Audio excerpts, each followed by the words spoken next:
Good morning, these are the top stories. Health Canada to increase oversight of drug companies' promotional activities. The federal government said Tuesday that it plans to create a compliance and enforcement team to monitor opioid manufacturers and enforce laws against improper drug promotion. The move comes shortly after a dozen pharmaceutical companies ceased marketing campaigns for opioids, which Health Minister Jeanette Petitpas-Taylor says can unduly influence doctors and cause the overprescribing of opioids. Ms. Petitpas-Taylor has called on all pharmaceutical companies to cease opioid promotion, including sales visits to doctors' offices and advertisements in medical journals. Last year saw nearly 4,000 opioid-related overdoses in Canada, a 34% increase from the year before. This is the Daily Morning Update newsletter. If you're reading this on the web, or if someone forwarded this email to you, you can sign up for Morning Update and all Globe newsletters here. British Privacy Commissioner to fine Facebook over Cambridge Analytica data misuse.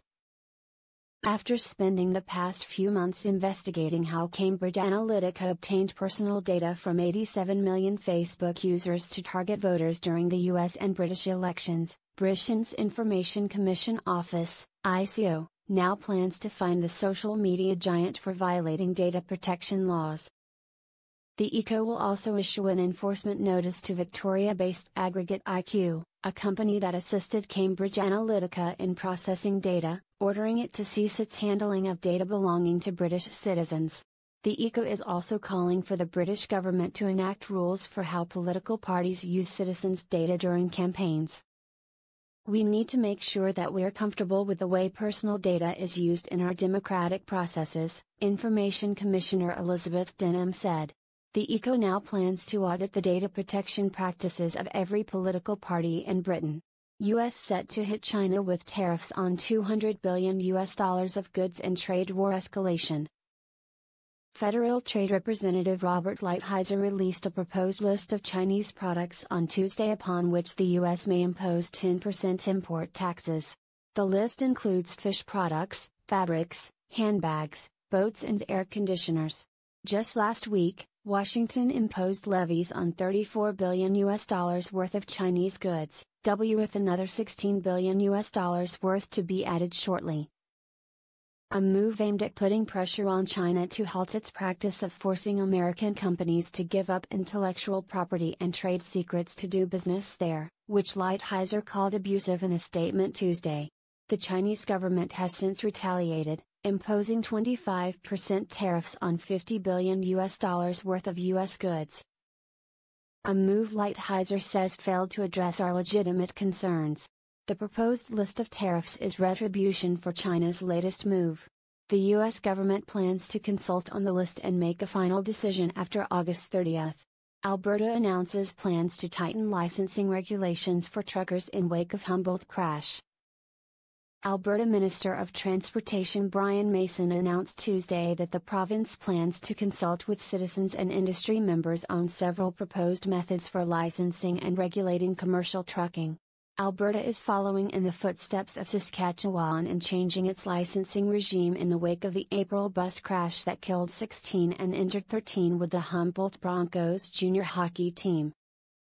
The provincial government is seeking input on 3 proposed changes: instituting mandatory training for new truckers, abolishing the 2-month grace period firms have to prove they comply with national safety standards, and toughening the road test for all categories of licenses.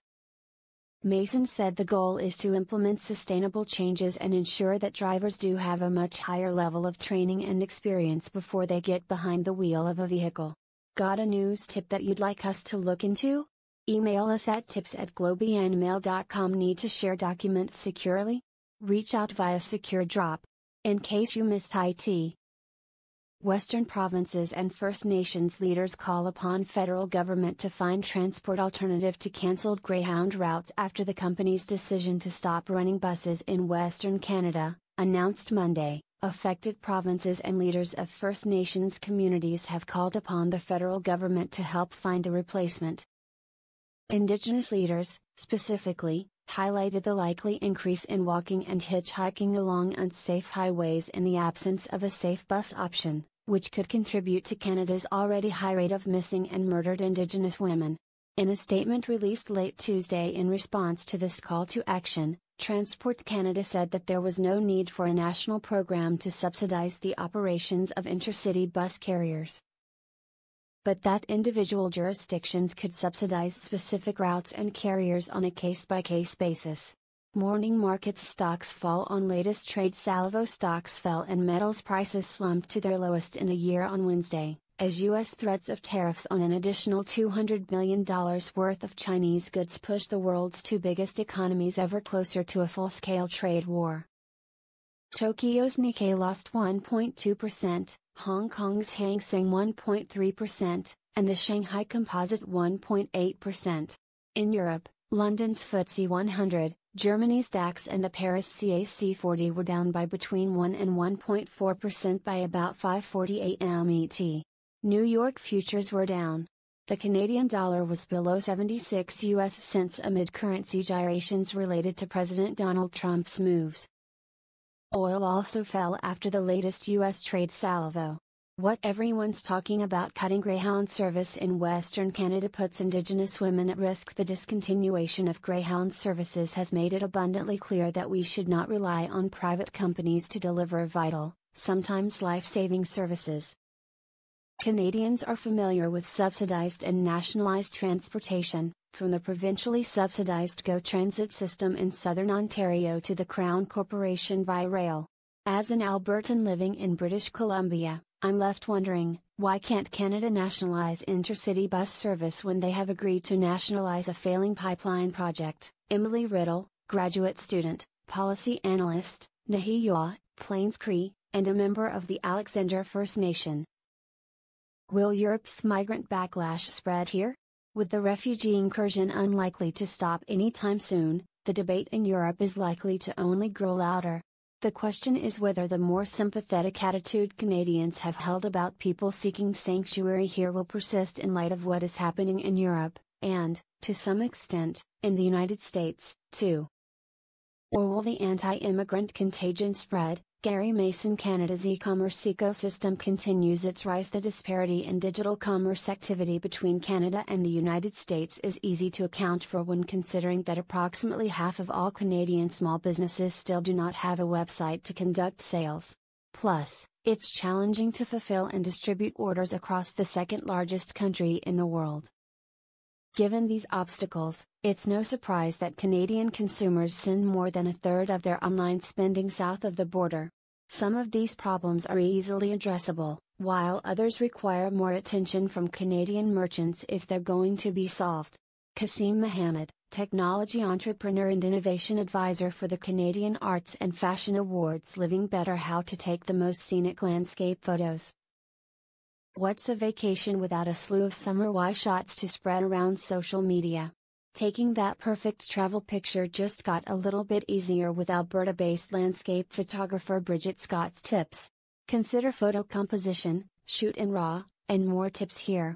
When the United Nations announced that the 5 millionth human on Earth had been born in 1987, it sent a shiver down the spines of scientists and citizens alike. The statistic was a reminder of the planet's finite ability to support life.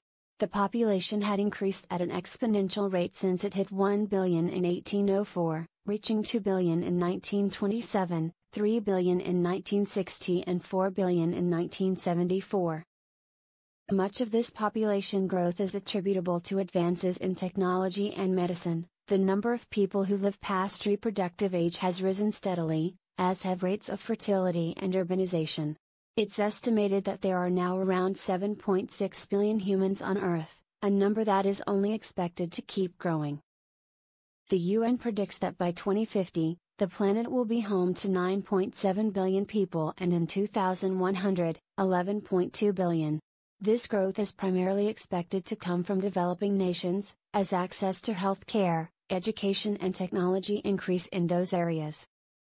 All this raises questions about the Earth's carrying capacity, or the number of people the planet can sustain, which is determined by a combination of natural constraints and human choices. Audrey Carleton. If you'd like to receive this newsletter by email every weekday morning, go here to sign up. If you have any feedback, send us a note.